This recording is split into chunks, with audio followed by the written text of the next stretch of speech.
Tapi kita tahu karena Alkitab tidak pernah berubah. Sekali dia berbicara bahwa 2000 tahun yang lalu dia bilang bahwa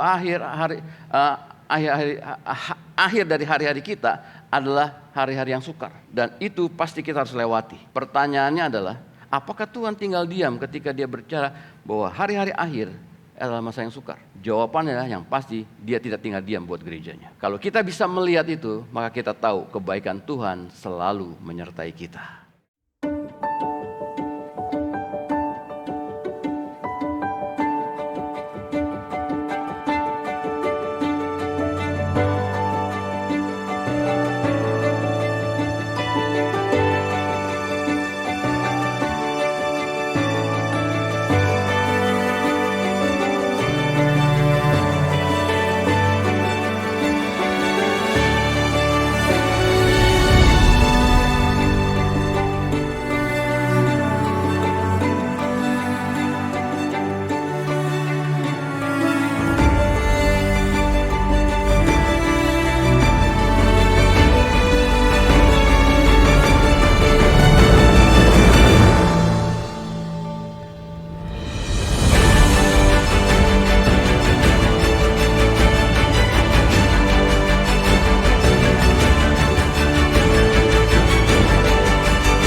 Oke, terima kasih pada semua yang sudah melayani, ya, tim Present Worship, tim Usher, tim Hospitality yang menemani saya, ya, dari kemarin sampai hari ini. Thank you semuanya. Dan kalau kita boleh bernyanyi tentang kebaikan Tuhan, saya berharap kita semua bisa melihat kebaikan Tuhan dalam hidup kita. Amin, saudara. Oke. Saya masih masuk dalam satu tema yang diberikan, yaitu generosity. Saya berharap saudara enggak bosen dengan kata generosity, ya. Makanya mungkin penutup sebagai tema bulanan saudara, saya ambil tema why generous. Kenapa sih generous harus diomongin? Kayaknya kita semua tahu generous itu apa, ya. Ya. Tapi apa betul kita tahu generous itu? Ya. Sometimes, ya, kita sudah banyak tahu ketika dibicarakan kembali, ya, karena kita merasa kita sudah tahu, kita menutup diri kita untuk mendengar karena merasa kita lebih tahu. Oke.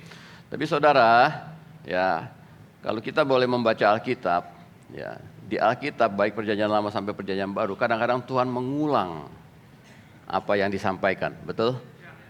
Baik di perjanjian baru ada, ternyata itu diambil dari perjanjian lama. Kata-kata yang selalu berulang. Artinya apa, saudara? Saudara, kalau khotbah yang berulang-ulang, masih mending saudara sebulan bicara tema yang sama. Kami itu 2 bulan di Jakarta untuk tema yang sama. Nek-nek, ya. Tapi bukan itu maksud saya. Saudara, karena kita menyadari, saudara, kalau kita nggak mendapatkan sesuatu atau kita blank dari satu pembicara, kita percaya bahwa berikutnya kita bisa mendapatkannya. Atau kalau dari satu minggu kita mendapatkan sesuatu, kita berharap minggu berikutnya dapat sesuatu lagi lebih banyak lagi. Karena kita berharap kita terus ditambah-tambahkan. Tapi di satu pihak, saudara, ketika kita boleh mendengarkan khotbah yang berulang, ada artinya bahwa bahwa Tuhan lagi serius dengan satu hal.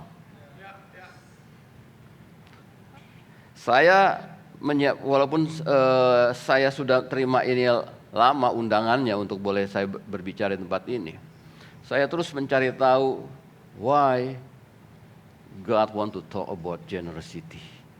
Saya masih terus mencari itu, ya. Dan biasanya buat saya Tuhan tuh ngomongnya kalau udah mendekat-dekat baru dia ngomong gitu loh, saudara. Jadi saya ambil tema why generous karena saya juga bertanya kepada why Tuhan, why be generous, why topik ini dibicarakan. Saya percaya Tuhan sedang melakukan sesuatu yang membuat kita semua di tempat ini harus menyadari bahwa di momen ini masih momentum kan ya? Masih momentum kan ya? Di momen ini Tuhan mau kita semua selaras dengan Dia. Why generous, why be generous adalah Tuhan ingin melakukan sesuatu. Ada momentum buat kita semua untuk terjadi suatu transformasi. Nah, waktu saya nggak banyak, oke, walaupun bahan saya kelihatannya banyak sekali, ya mungkin sampai lusa kali kalau saya bilang. Oke, saya masuk dalam pengertian definisi dari murah hati dulu, ya sebagai dasar. Apa sih murah hati? Secara singkat, secara sederhananya saya menerjemahkan sebagai memberi dengan cuma-cuma tanpa pamrih. Ya, Anda bisa lihat mungkin tuh banyak yang why be generous? Apa itu generous? Memberi dengan tulus tanpa pamrih. Jangan dilihat kepada besarannya atau pemberiannya. Murah hati nggak melihat kepada besaran atau pemberiannya. Murah hati berbicara hati yang tulus dan memberi tanpa pamrih. Kita memberi bukan karena ada apanya atau mencari apanya dari seseorang, tapi kita memberi karena kita memiliki ada sifat untuk memberi, sifat yang memang mau menolong orang lain. Itu murah hati. Kita samakan dulu definisinya. Bahwa murah hati adalah bukan karena aku mau sesuatu, tapi kita mau memberi karena kita memang punya sifat memberi dan tanpa pamrih. Betul? Ya, oke. Nah, itu bicara definisinya. Nah, pertanyaannya adalah ketika dikatakan bahwa murah hati adalah sifat suka memberi, menolong, tidak pelit dan dermawan. Sifat. Nah, kalau kita berbicara sifat berarti itu melekat kepada karakter kita. Betul? Saudara harus pahami ini, saudara. Di tempat ini kita tidak menjadi generous. Tidak untuk menjadi generous. Ketika kita boleh percaya kepada Yesus dan kita menerima Dia sebagai juru selamat, kita dilahirkan baru. Amin. Kita ada ciptaan baru. Sebagai ciptaan baru, everything yang ada pada Yesus ditanamkan dalam hidup kita. Oleh karena itu firman-Nya berkata, kita diberikan roh yang baru dan hati yang baru. Saya percaya di dalam roh yang baru dan hati yang baru, di situ ada sifatnya Yesus yang generous. So all kita semua di tempat ini, yang duduk di tempat ini yang percaya kepada Yesus, kita membawa DNA-nya Yesus. Dan salah satu DNA-nya adalah generous. Kita semua generous di tempat ini. Permasalahannya kadang-kadang generosity yang Tuhan taruh dalam hidup kita tidak berkembang atau tidak dicultivate. Why? Karena pikiran kita belum selaras. Nah, ketika Tuhan berbicara dalam bulan ini generous, yang kita harus tahu adalah Tuhan mau apa dengan generous ini, saudara? Tuhan mau menyampaikan sesuatu apa, gitu loh. Nah, karena itu adalah sifat, maka saya boleh berkata, murah hati adalah sifat dasar atau jati diri kita di dalam Kristus. Halo? Murah hati adalah jati diri kita atau sifat dasar kita sebagai orang atau manusia di dalam Kristus. Nah, saudara, ketika kita tahu bahwa kita adalah memiliki jati diri dalam Kristus, yang kita harus lakukan adalah bagaimana kita mengcultivate-nya. Nah, ketika saya boleh terus merenungkan bahwa kita membawa benih yang sama, membawa benih yang ilahi dari Yesus, dan kemudian bicara generosity. Tuhan nggak bawa saya kepada ayat-ayat yang, tapi Tuhan membawa saya kepada 3 Timotius. Nanti kita lihat. Artinya gini saudara, apa yang terjadi pada kita di momen ini, di dalam waktu-waktu ini adalah kita ada di akhir dari akhir zaman. Kita semua tahu gitu. Dan kita tahu di akhir zaman manusia mengalami perubahan. Saya sebutnya sebagai error, banyak errornya saudara. Ya. Di akhir zaman tertulis bahwa masa-masa sukar akan terjadi. Dan kita tahu hari-hari ini ya, yang namanya cuaca bikin manusia error.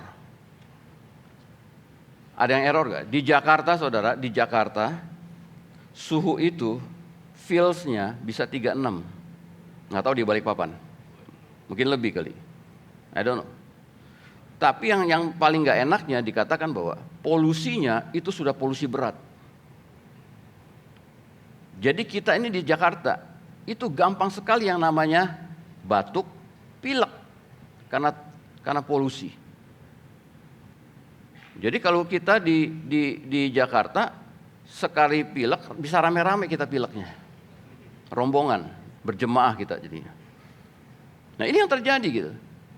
Ya, saya baru tahu ketika Pastor Leo berkata, kenapa kita begini semuanya begini? Karena bisa barengan kita semua. Ya karena udaranya kotor. Ya. Nah, kita menyadari bahwa itu adalah masa-masa yang kita harus lewati semua. Oleh karena itu, kita tahu bagaimana kita harus bisa menjaga fisik kita. Betul?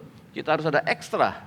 Nah, belum lagi hal yang lain, tekanan-tekanan yang terjadi. Ya, mungkin ekonomi, mungkin hal yang lain. Tapi kita tahu karena Alkitab tidak pernah berubah.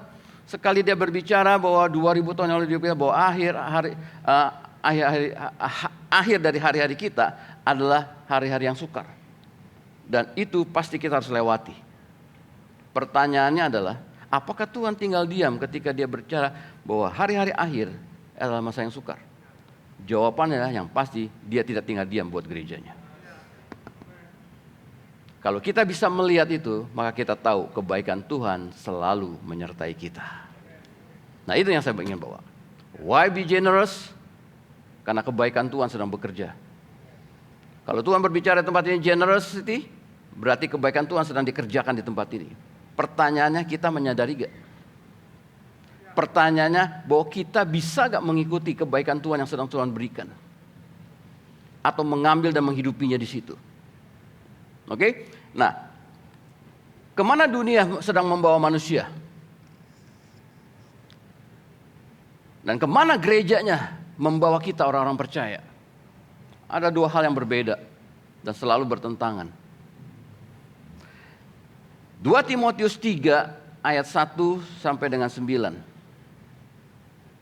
Nanti saya nggak baca semuanya ya. Tapi itu menjadi ayat pegangan untuk saya berbicara tentang generosity. 2 Timotius 3 ayat 1 sampai 9. Ayat yang pertama, ketahuilah bahwa pada hari-hari terakhir akan datang masa yang sukar.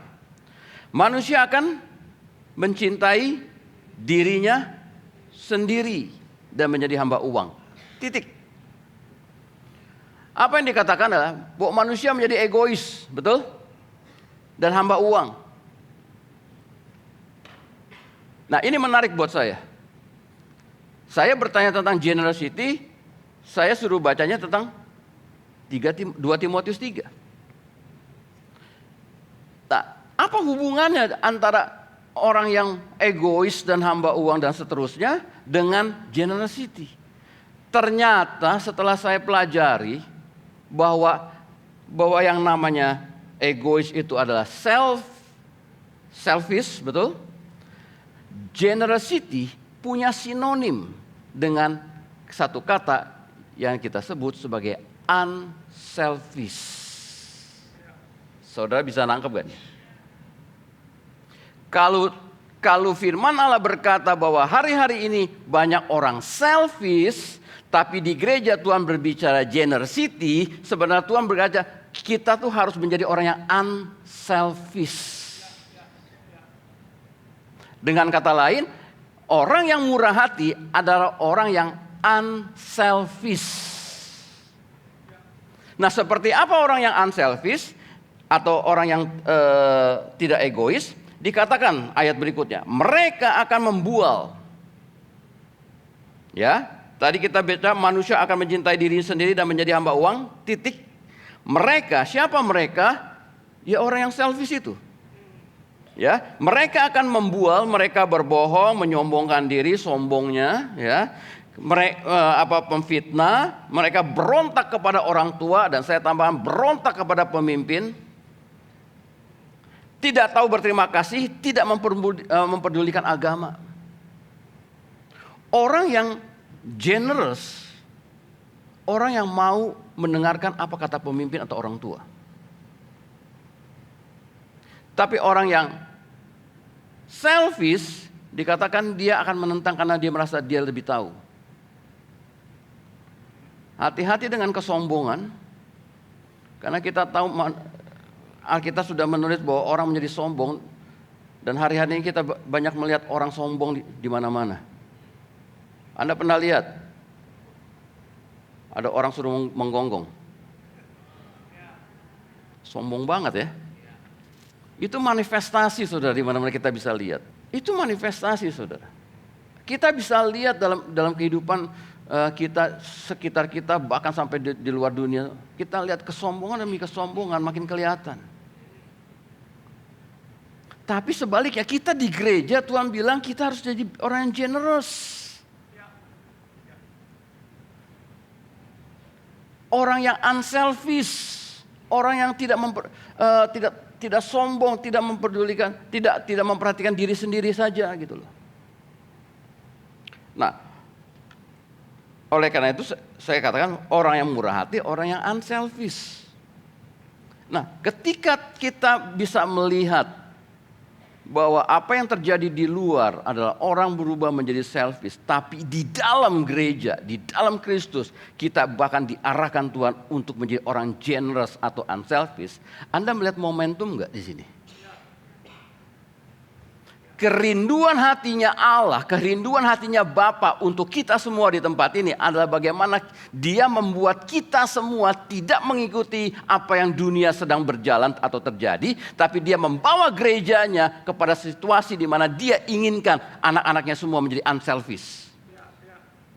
Ini suatu momentum yang Tuhan sedang kerjakan di sini, bahwa ketika kita masuk kepada gerakan daripada atau kerinduan hati Allah, maka kita tahu kita tidak mengikuti aliran yang ada di dunia.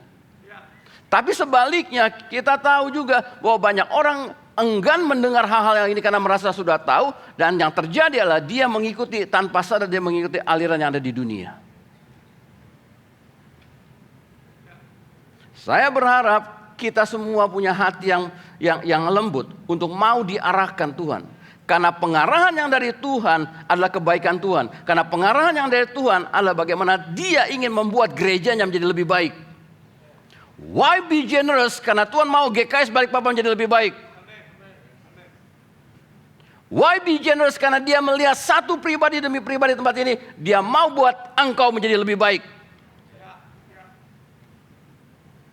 Oleh karena itu kita harus memahami bahwa ketika pemberitaan diulang-ulang, bukan sengaja diulang-ulang. Kalau kita menyadari Tuhan hadir di antara kita, karena Dia ingin sekali sebagai seorang bapa. Mana adakah di tempat ini seorang bapa yang ingin anak-anaknya tidak menjadi baik? Semua bapa dan orang tua yang ada di tempat ini, kita mau anak kita menjadi lebih baik. Oleh karena itu pasti diarahkan. Pasti diberikan segala sesuatunya untuk menjadi baik. Betul? Bapa di surga jauh lebih baik daripada kita semua. Dia pasti memberikan yang terbaik buat gerejanya untuk di hari-hari terakhir di akhir zaman ini. Dan salah satunya Dia berbicara buat kita di GKS adalah generosity. Nah, kita harus menyadari itu, saudara. Karena ini satu momentum. Dia membukakan pikiran kita, Dia menyadari kita bahwa kita membawa DNA-nya Allah gitu loh. Selama ini DNA itu dicultivate gak oleh kita? Dibangkitkan gak? Dihidupkan gak? Kita menjadi generous artinya bukan karena dikhotbahkan terus-menerus. Kemudian kita melakukan karena nggak enak dikhotbahin terus. Dan generosity-nya kita kemudian kita terjemahkan sebagai memberi uang. Everything diterjemahkan sebagai memberi uang. Generosity itu bicara hati yang tulus. Not bicara pemberiannya, tapi hati yang tulus dan tidak mengharapkan apa-apa dari orang lain. Alkitab menceritakan bagaimana ada seorang yang dirampok kemudian terkapar. Ada seorang Farisi lewat didiamkan, orang Lewi didiamkan, tapi ada seorang Samaria yang berbelas kasihan. Pernah baca itu? Apa yang dilakukan? Dia menolong, bukan hanya menolong, dia bawa ke rumah sakit, bukan hanya taruh di rumah sakit, dia taruh uangnya di rumah sakit untuk biaya pengobatannya. Bukan itu saja, dia katakan kalau kurang nanti aku balik, aku bayar. Itu generosity. Artinya di situ kita lihat ada satu definisi dari generosity. Ketika dia memberi jauh dari apa yang orang harapkan. Tapi saya berkata, dia bisa memberikan jauh dari apa yang orang harapkan karena masalah hatinya tulus. Sekali lagi, jangan dilihat pemberiannya.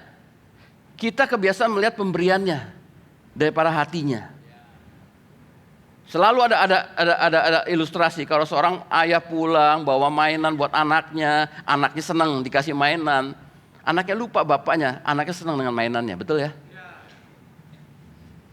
Kalau bapak memberikan kebaikan kepada kita, berkat, wah kita senang dengan berkatnya, kita lupa siapa pemberinya.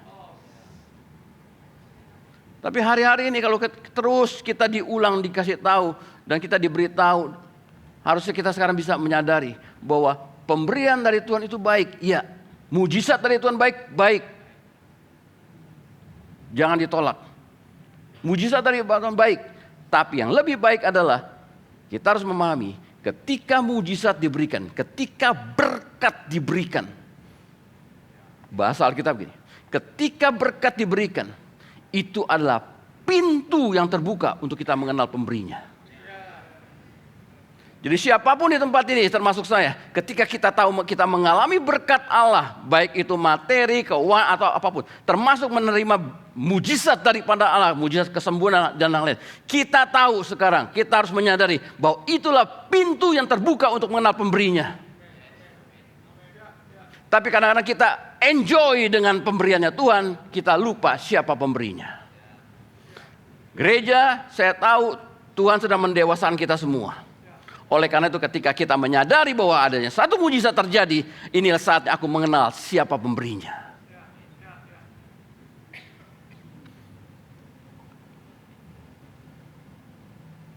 Kita lanjut dengan ayat tadi, 2 Timotius 3. Dikatakan di sana bahwa dalam ayat 2 tadi, ayat yang terakhir, tidak memperdulikan agama. Apa ini tidak memperdulikan agama? Kata lain dari agama adalah hal-hal rohani. Tidak memperdulikan hal yang rohani. Orang yang selfish tidak memperdulikan hal rohani. Berarti orang yang unselfish atau orang yang generous, dia memperhatikan hal-hal yang rohani. Kita lihat lagi ayat berikutnya. 2 Korintus 8. 2 Korintus 8 ayat yang ke-7. Kenapa dikatakan bahwa orang yang generous itu mempedulikan hal-hal rohani? Oke, saya ambil dari TPT. Saya terjemahan secara bebas saja ya. Kalau kita excel, unggul di dalam iman. Kalau kita excel, unggul dalam powerful preaching. Wow. Kalau kita unggul di dalam apa? Revelation knowledge, dalam pewahyuan. Kalau kita unggul di dalam passionate devotion, mungkin perenungan kita unggul. Dalam sharing love, di dalam home, di dalam gereja. Ayat terakhir terus apa? Make sure. Katakan make sure. Pastikan bahwa kita juga excel di dalam apa? Grace-filled generosity. Nah, saya melihat bahwa generosity disetarakan dengan iman, revelation, knowledge, yang semua adalah hal yang rohani. Makanya saya berkata, orang yang murah hati adalah orang yang memperhatikan atau mempedulikan atau menyenangi hal-hal yang rohani. Jadi kalau hari ini ada orang yang nggak begitu senang dengan hal yang rohani, bahwa itu sepertinya hanya di gereja saja, di luar dia tidak menyenangi, artinya bahwa dia tidak mengikuti arahan yang Tuhan sedang kerjakan atau bergerak. Dia lebih banyak mengikuti dunia yang bergerak. Tapi kebaikan Tuhan adalah dia berbicara tentang generosity supaya dia menarik kembali orang-orang seperti itu untuk bisa melihat. Engkau dengan DNA-nya generous ini, engkau adalah orang yang menyukai hal-hal yang rohani. Dia sedang menarik kita kembali untuk menjadi selaras dengan dia, bahwa hal-hal rohani itu harus diperhatikan dan itu menjadi harus disukai. Berapa dari kita tahu ada orang-orang yang ke gereja, tiap minggu ke gereja, pelayanan lagi. Tapi berapa orang yang tiap minggu ke gereja dan tiap minggu mungkin pelayanan, tapi sesungguhnya dia lakukan itu hanya untuk bisa menutupi kehidupannya, bahwa sesungguhnya dia tidak. Gini saudara, ada yang tahu tentang placebo? Istilah placebo, Anda Google, Anda dapat. Anda nanya ChatGPT, pasti Anda dapat placebo. Placebo itu biasanya kebanyakan di dalam pengobatan, ya, pengobatan placebo. Apa itu? Kalau diterjemahkan secara bebas disebutnya obat kosong. Artinya gini, ada seorang pasien dengan satu penyakit, ketika datang ke dokter, dokternya kasih satu obat, tapi dia tahu ini obat bukan untuk penyakitnya. Obat ini kosong, disebut kosong, artinya katakan suplemen tok. Tapi dia bisa berbicara dengan bahwa obat ini sanggup untuk menyembuhkan penyakitnya. Obat ini bagus dan bahkan mungkin dikasih harganya mahal. Nah, saking mahalnya orang percaya, kan gitu biasanya gitu ya. Saking mahalnya percaya ini bagus gitu. Nah, ketika dimakan ternyata sembuh. Wah, kemana-mana dia bilang, wah ini bagus, obat ini bagus. Nah, placebo artinya apa? Ini semacam suatu yang menyenangkan seseorang, bahwa dia mendapatkan sesuatu yang terbaik, padahal sebenarnya masalahnya bukan di penyakit, masalahnya di dalam mentalnya dia. Nah, dokter itu gambaran sebagai satu dokter dari iblis, musuh yang berkata, ke gereja, bagus ke gereja, tapi ke gereja aja, bagus kok itu. Bahwa kekristenan adalah engkau harus ke gereja tiap minggu. Kalau perlu pelayanan, kekristenan adalah melayani di gereja. Itu placebo dari musuh.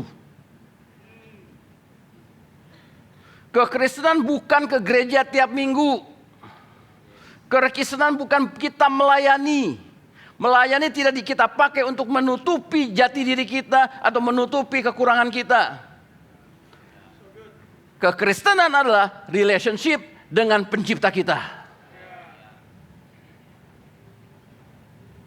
Oleh karena itu, kita harus terbuka. Kalau kita melayani hanya untuk kelihatan kita dewasa rohani dan kita kelihatan benar-benar rohani tiap minggunya, cek hati kita masing-masing. Kalau tiap minggu kita datang di gereja, kita duduk manis hanya untuk menutupi semua tuduhan-tuduhan dalam hati kita, karena apa? Karena kita kurang relationship dengan penciptanya, kita bertobat. Saya katakan satu kata di situ. Jangan kita semua duduk di gereja tiap minggu, tapi kita karatan.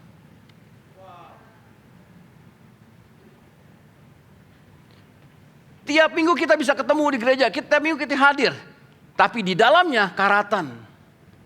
I saw a sword, saya melihat pedang, karena kita semua ada orang-orang yang diberikan pedang, yaitu firman Allah. Tapi kalau firman Allah, kalau pedang itu karatan, what for? Artinya kita bisa hadir sebagai orang Kristen, Tapi kita tidak pernah mempergunakan firman itu dalam kehidupan kita. Tiap minggu dikasih firman, belum tentu dia dengar. Dalam arti dia terima. Karena Alkitab juga menceritakan dalam Matius 13, ketika seorang menabur benih, satu lahan besar, dia tabur benih. Ada benih yang jatuh di pinggir jalan. Ada benih yang jatuh di mana di lahan itu ada yang berbatu-batu, jatuh di sana. Di satu lahan yang sama ada yang bersemak-semak, jatuh di semak-semak. Tapi di lahan yang sama juga ada yang tanahnya gembur, jatuh di sana. Itu ilustrasi yang dalam Matius 13. Tapi saya ingin sampaikan, ada benih yang tak jatuh di pinggir jalan dan kemudian burung ambil. Artinya apa?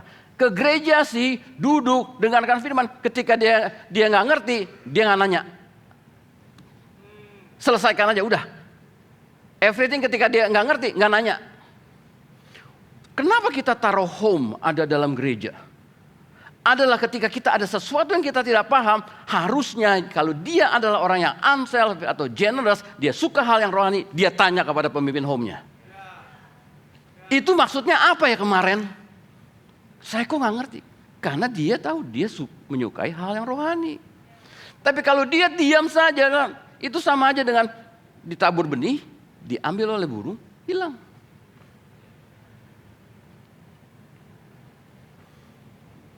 Orang-orang yang generous, dia menyukai hal yang rohani. Orang-orang yang generous, dia menyukai, dia menghidupi hal-hal yang rohani. Oleh karena itu saudara, ya, kita bisa melihat di sini bahwa ketika Tuhan berbicara generosity, dia ingin kita semua kembali kepada jalurnya kita. Untuk kita bisa semua boleh melihat kasih karunia Allah. Bahwa hal-hal yang rohani adalah hal-hal di mana kita sebagai anak-anak Allah hidup di dalam firman kebenarannya. Nah berikutnya saudara, ayat yang keempat. Suka mengkhianat, tidak berpikir panjang, berlagak tahu, lebih menuruti hawa nafsu daripada menuruti Allah. Udah jelas. Karena dia egois, dia pasti menuruti keinginan daging, ya. Tapi saya ingin menekan kepada tidak berpikir panjang, ya. Tapi saya lanjut dulu ayatnya kelima. Secara lahiriah mereka menjalankan ibadah mereka, tetapi pada hakikatnya mereka memungkiri kekuatannya. Kalau kita sudah tahu dia tidak suka hal-hal yang rohani, ibadah. Tapi dia tidak melihat ada kekuatan atau dia memungkiri kekuatan satu ibadah. Di Jakarta, ini di Jakarta, saya nggak bicara di sini. Ada orang ibadah munculnya pas firman. Karena dia bilang, gue udah ibadah tadi pas firman. Firman selesai hilang. Itu ibadah. Loh, saya rasa kita semua punya pemahaman yang sama. Yang namanya ibadah dimulai dari praise and worship sampai doa berkat. Betul? Karena kekuatan Allah bisa terjadi dalam praise and worship. Kekuatan Allah bisa terjadi ketika doa berkat dilepaskan. Betul? So kita harus bisa memahami hal yang sama. Bahwa orang yang murah hati adalah orang yang tahu, gitu. Orang yang mengerti bahwa dalam ibadah itu ada kekuatannya. Saya bicara ibadah dalam gereja. Tapi ibadah kan bukan hanya dalam gereja. Ibadah adalah kehidupan kita sehari-hari. Bagaimana kita berpikir, bagaimana kita berbicara, menunjukkan apakah kita orang yang percaya Tuhan atau tidak percaya Tuhan, betul? Ketika kita percaya Tuhan, maka komunikasi kita, gaya hidup kita, itu menjelaskan bahwa kita adalah orang yang menyembah Allah. Kita adalah orang yang beribadah. Nah, kemudian dikatakan tidak berpikir panjang, artinya pikirannya sembrono, pendek. Gimana mungkin dia mendapatkan pemikiran ketika firman dibagikan bahwa itu merubah cara berpikir kita, kita tidak bisa menerimanya. Dan bahkan kita mungkin asal dengar saja. Kita tidak bertanya ketika kita tidak mengerti. Lewat bagaimana pikiran bisa diubahkan? No, saya mau katakan begini saudara. Di momen ini ketika Tuhan berbicara tentang generosity, dia ingin membuat pikiran kita terjadi transformasi. Karena generosity adalah, murah hati adalah orang yang mau mengalami transformasi dalam pikirannya. Murah hati adalah orang yang beribadah. Murah hati adalah orang yang mengalami transformasi pikiran.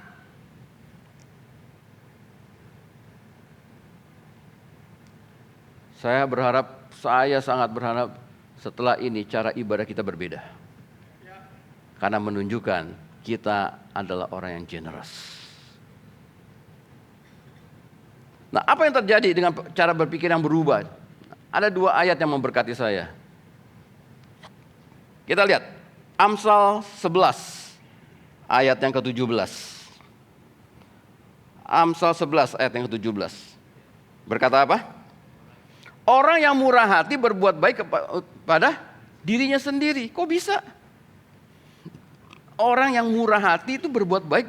Jadi kalau kita berbuat baik, kalau kita murah hati, itu berbuat baik ke diri kita. Oke, saya lanjut dulu saudara. 2 Korintus 9 ayat yang ke-7 dalam TPT. 2 Korintus 9 ayat yang ke-7 dari TPT. Biarlah pemberian kita yang mengalir dari hati kita ini bukan karena kewajiban agama. Tadi saya bilang, kita menjadi generous bukan karena kita sering dikhotbahin generous, sehingga kita melakukan supaya kelihatan generous. Kita tuh generous oleh karena ada satu transformasi terjadi dalam pikiran kita, oleh karena kita punya DNA generous. Bukan karena kewajiban agama, tapi biarlah itu muncul dengan bebas dan penuh sukacita, bahwa semuanya karena Allah, God, love, hilarious, generosity. What is hilarious? Lucu ya, kalau diterjemahkan lucu, atau sukacita karena dia lucu gitu. God, love, hilarious, generosity. Saudara, kalau Anda merenungkan God, love, hilarious, artinya Allah bersukacita kepada orang yang generous. Ada satu ayat ketika saya merenung, ada satu ayat dalam Zefanya 3 ayat yang 17. Anda pernah baca gak? Bahwa Tuhan tuh bernyanyi untuk kita. Why Tuhan bernyanyi untuk gerejanya? Karena dia bersuka melihat gerejanya ada dalam jati dirinya. By the way, dia menulis itu untuk menunjukkan gitu loh, bahwa Allah kita bisa bernyanyi untuk kita. Kenapa? Karena dia sangat senang sekali. Nah, makanya God love hilarious generosity adalah dia bersuka karena kita melakukan apa yang menjadi jati diri kita. Nah, di dalam Zefanya 3 ayat 17 itu dikatakan ketika dia melakukan sukacitanya, dia bernyanyi buat kita, dia berikan kemenangan buat gerejanya. Berarti orang-orang yang generous adalah orang-orang yang ketika dia menghadapi apapun, dia berkemenangan. Oleh karena itu juga di dalam ayat yang ke-8, ya 2 Korintus 9 ayat yang ke-8, makanya dikatakan yes. Ya, Allah yang bersukacita, yes dikatakan. God is more than ready. Allah lebih daripada siap untuk apa? Untuk membuat kita overwhelmed dengan segala kasih karunia yang Dia berikan. Saudara, ketika kita boleh menjalankan jati diri kita sebagai orang generous, ayat ini berkata, Tuhan tuh lebih daripada siap untuk memenuhi overwhelm kita dengan semua kasih karunia-Nya. Dari ayat ini kita bisa melihat ya, bahwa orang yang murah hati adalah orang yang berbuat baik buat dirinya, karena dia menerima kasih karunia demi kasih karunia.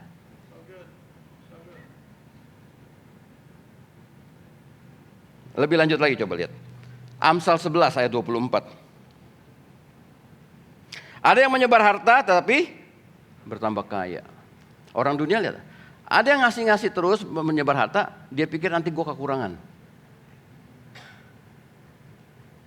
Saya berharap kita di gereja kita menyelaraskan dengan kebenaran bahwa ketika kita banyak memberi, kita tidak akan kekurangan. Ketika kita banyak memberi, kita bertambah makmur, bertambah kaya. Oleh karena itu balik lagi kepada hal yang tadi. Bahwa cara berpikir kita mengalami perubahan, bahwa kita mulai berpikir lebih luas. Cara berpikir kita menjadi lebih luas. Bahwa ketika kita menjadi generous memberi dengan sukacita itu, memberi dengan tulus itu, kita tahu kita tidak akan pernah kekurangan. Nah, pola pikir itu harus ada dalam setiap ketika kita memberikan segala sesuatu secara generous. Nah, bagaimana kita nanti bisa dapat? Nanti kita lihat. Tapi kita harus tahu bahwa ketika kita memberi, kita tahu kita nggak kekurangan. Itu juga di dalamnya ada iman di situ.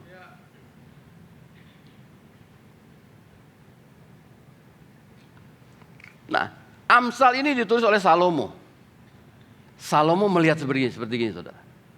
Ketika murah hati itu berbuat baik dari diri kita sendiri. Ketika banyak orang memberi, banyak orang menyebar harta tapi bertambah kaya. Salomo melihat ketika orang boleh menjadi generous, dia melihat ada pintu sorga yang terbuka untuk orang itu mengalami overwhelm. Jadi ketika kita melakukan jati diri kita, ada pintu sorga yang memang sudah terbuka karena Yesus adalah pintu gerbang buat kita. Tapi apa yang di dalamnya surga itu mengalir keluar memenuhi kita. Dan kita di tempat ini pastikan ketika kita terus melatih diri kita untuk kita boleh generous, kita pastikan bahwa pintu sorga yang terbuka oleh karena Yesus adalah pintu gerbang, dia mengalirkan semua anugerahnya buat kita. Itu yang kita harus pastikan. Oleh karena itu saya juga berkata, murah hati ketika pikiran kita boleh diubahkan, ketika kita melihat itu baik buat kita, orang yang murah hati adalah orang yang sedang yang memiliki atau yang dijadikan Tuhan memiliki jiwa yang makmur. Orang yang murah hati, orang yang memiliki jiwa yang makmur. Dengan kata lain, momentum yang ada saat ini adalah bagaimana Tuhan menjadikan gerejanya makmur dalam jiwanya. Karena ayatnya berkata, aku berdoa, Yohanes berkata berdoa, kiranya engkau hidupmu makmur sebagaimana jiwamu makmur. Anda bisa melihat secara keseluruhan. Saya cuma melihat begini, ketika why generous Lord, Tuhan bilang, kalau aku mau membuat gerejaku makmur, ada orang yang meresponi dengan baik. Bagaimana engkau ingin membuat jiwamu makmur? Generosity adalah unselfish. Ketika orang menjadi unselfish dan mengikuti arahanku, dia mau diubahkan, ditransformasi pikirannya, maka kemakmuran akan bertumbuh dalam jiwa orang itu. Why? Karena di akhir zaman gerejanya harus kelihatan lebih baik dan lebih baik. Di akhir zaman yang ketika dunia makin gelap, gerejanya harus makin terang. Kabar buruknya apa, saudara?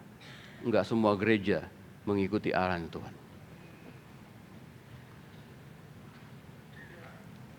Oleh karena itu, walaupun kita berusaha untuk menyampaikannya, kembali lagi kepada respon dari kita masing-masing. Adakah kita mau mengikuti arahan Tuhan untuk kita menjadi makmur, sebagaimana Bapa yang baik mau menjadikan anak-anaknya makmur? Atau kita membiarkan setiap apa yang disampaikan Bapa diambil oleh burung dan kita nggak pernah mau bertanya karena kita merasa kita sudah tahu. Kita menjadi orang yang selfish. Atau mungkin pemimpin mengarahkan, tapi kita mengabaikan semua karena merasa kita lebih benar dari pemimpin. Belum tentu, saudara. Berhadapan dengan pemimpin-pemimpin yang kita tahu secara rohani, dia punya hikmat, dia punya knowledge, kita harus bisa menundukkan diri. Bahwa apa yang disampaikan bukan sekedar perkataan, tapi arahan demi arahan yang Tuhan sedang berikan buat hidup kita. Persoalannya kembali lagi, di akhir zaman banyak orang yang memberontak. Saya lompat, saudara. Bagaimana sekarang kita menjadi generous? It's simple sebenarnya. Bagaimana kita menjadi generous? Pertama, oleh karena kita tahu itu DNA. Maka kita harus merenungkan. Kita merenungkan firman yang menyatakan siapa kita dalam Kristus. Kita merenungkan firman itu dan kita dapat itu. Nah, kalau sudah kita mendapatkan jati diri kita dalam Kristus sesuai dengan firman itu. Yang kedua adalah kita imajinasikan dan kita perkatakan. Oke. Yang pertama, ya, renungkan firman Tuhan. 1 Yohanes 2 ayat 6 berkata, siapa yang mengatakan bahwa ia ada dalam dunia, ia ada dalam dia, ia wajib hidup sama seperti Kristus hidup. Jadi kalau Kristus generous, kita pun harus hidup generous. 1 Yohanes 4 ayat 17, karena sama seperti dia, kita juga ada di dalam dunia ini. Jadi kita nggak nunggu nanti, kita sekarang ada. Bagaimana dia generous, kita tuh dia generous. Itu kita merenungkan firman itu, bahwa jati diri kita harus dapatkan dalam Kristus. Yang kedua, imajinasikan. Imajinasikan perkataan. Perkatakan dengan iman. Siapa kita dalam Kristus. Karena kita sedang mengcultivate apa yang Tuhan investasikan. Saudara, Yohanes 1 Yosua 1 berkata, tegarkan hatimu, kuatkan hatimu. Ya, renungkan firman Allah siang dan malam. Nah, kata renungkan itu adalah haga dalam bahasa aslinya. Nah, dalam haga diterjemahkan juga selain merenungkan adalah mengimajinasikan firman Allah itu siang dan malam. Kalau kita bisa mengimajinasikan diri kita dalam Kristus sebagai orang yang murah hati. Kalau kita sudah bisa, jangan tinggal diam. Perkatakan itu bahwa kita adalah orang yang murah hati. Kita adalah orang yang generous. Makanya ayatnya dalam 2 Korintus 4 ayat 13 berkata, kalau aku percaya, sebab itu aku berkata-kata. Kalau aku percaya, Jadi kalau kita percaya bahwa aku adalah generous, di dalam Kristus aku generous. Terus memperkatakan sampai kita merasakan bahwa aku memang generous. Maka kita tahu sesuatu sedang bertumbuh dalam kita. Jadi bukan hanya sekedar kita merenungkan, tapi kita memperkatakan apa yang kita percaya. Dan yang ketiga, action. Kita lakukan. Sebagai orang yang mendapatkan firman jati dirinya, yang setelah merenungkannya dan memperkatakannya, kita lakukan generous. Jadi generous bukan karena perbuatan kita, generous karena ada satu perubahan terjadi dalam diri kita, terutama pikiran kita yang sudah diubahkan karena kita membawa DNA-nya Allah. Tapi dari semuanya itu yang saya tangkap, Tuhan sedang menghendaki atau dia sedang melakukan sesuatu, bahwa dia mau gerejanya menjadi makmur dalam jiwanya. Di hari-hari ini, di saat-saat dunia makin susah, tekanan-tekanan makin banyak, Tuhan mau anak-anaknya hidup dalam kemakmurannya dia. Tuhan gak pernah tinggal diam, saudara. Kita bisa bernyanyi dia baik, kita bisa bernyanyi dalam segala season, tapi tahu gak apa yang dikerjakan Tuhan? Hal seperti ini. Dia mau kita tahu siapa diri kita dalam Kristus. Dia mau kita merenungkan itu dan perkatakan itu. Kalau sudah dapat, kerjakan. Karena firman-Nya adalah, kalau kita melakukan firman, kita bukan pendengar saja, tapi kita menjadi pelaku firman, sehingga kita tidak menipu atau tidak membohongi diri kita sendiri.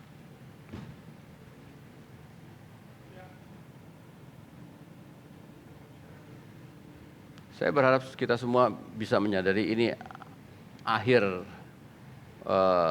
bulan dari kita berbicara generosity. Makanya kemarin saya berkata juga kepada beberapa rekan, kita sudah mau setahun habis dalam momentum dan movement. Apa yang kita dapat? Tuhan sedang kerjakan apa? Nah, kebetulan saya mendapatkan hal seperti ini. Saya sebenarnya exciting sendirian kali ini. Tuhan begitu baiknya, dia mau gerejanya makmur jiwanya. Maka itu generous itu dibangkitkan dalam kita. Berapa banyak daripada kita Kita selalu memperkata kebenaran demi kebenaran yang menunjukkan bahwa siapa kita dalam Kristus. Sometimes kita baca firman dengan kita hanya sekedar tahu.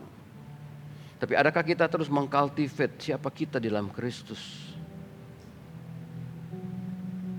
Sampai kemudian kita bisa merasakan kita dibuat overwhelmed dengan kasih karunia-Nya. Nah, kalau itu terjadi, kita akan bisa melihat bahwa kebaikan Tuhan tidak pernah meninggalkan kita. Kita bukan hanya pintar bernyanyi untuk hal itu, tapi kita tahu bagaimana melakukannya. Saudara, waktu saya habis, tapi saya ingin berkata gini, jangan sekedar jadi orang yang duduk di gereja dan kita menjadi karatan di gereja. Tapi jadilah orang-orang di mana kita ada di gereja, kita tahu siapa kita dalam Kristus, kita melakukannya dan kita melihat kasih karunia Allah melimpah dalam hidup kita.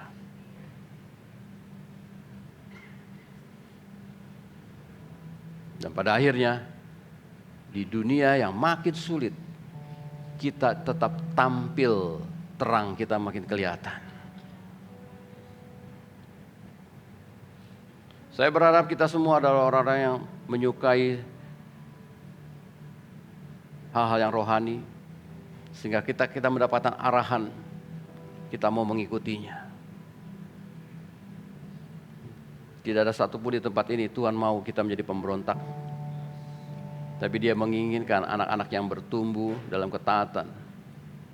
Karena di akhir zaman hal yang sangat-sangat penting adalah bagaimana kita obey dengan segala kebenaran firman Allah.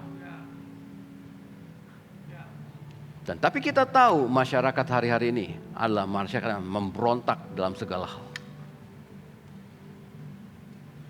Kontradiktif, iya.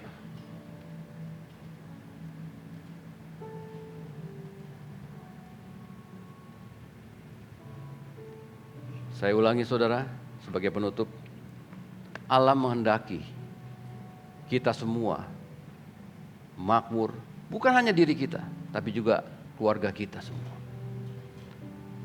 Dia mengerjakannya, Dia sangat mengerjakannya, saya tahu Dia sedang mengerjakannya, sampai kemudian kita mengalami kebaikan demi kebaikan. Saya berharap kita bisa meresponi kebaikan Tuhan, kita menjalankannya, dan ketika kita menjalankannya bukan karena kata orang, tapi kita mengalami perubahan. Karena gereja yang berdiri di atas batu karang adalah gereja yang mengalami perubahan di dalamnya, bukan apa kata orang. Amin saudara.